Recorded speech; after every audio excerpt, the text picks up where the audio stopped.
Donald Trump just can't help himself. Instead of offering his sympathy to the family of the young woman who was gunned down on the streets of the nation's capital city and promising to find out why it happened while making sure the perpetrator was brought to justice, he decided instead to politicize the tragedy by blaming Biden.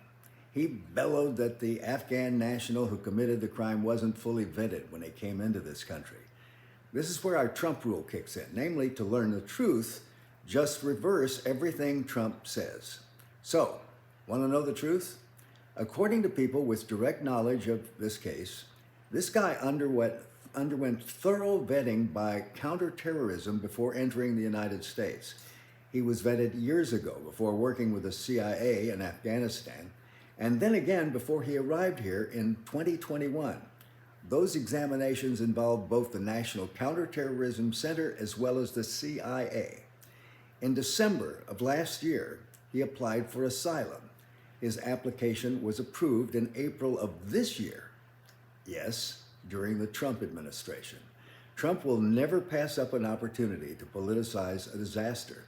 So now he has suspended virtually all immigration processing for Afghan nationals. Remember, a large number of these Afghans are in this country via a program called Operation Allies Welcome, or OAW. They came here under an agreement, a promise, that if they helped us out during our Afghan occupation, they would in turn be welcome here under what is called humanitarian parole.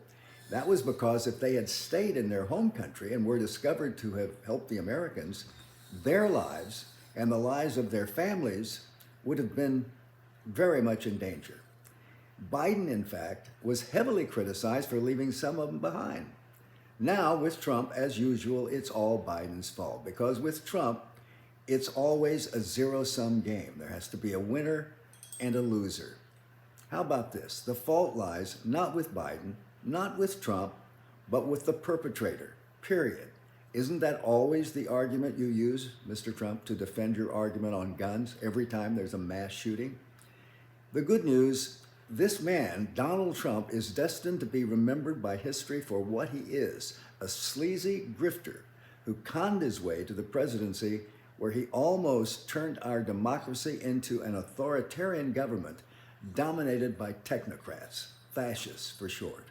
The only positive contribution Trump will have in history will be as a warning to future defenders of democracy to remain forever vigilant. Otherwise, a monster like this might show up again. Meanwhile, for us, unfortunately, he is here right now, and our job is to shine a light on his abuses and limit the damage. We can't let up. We have to make America a democracy again.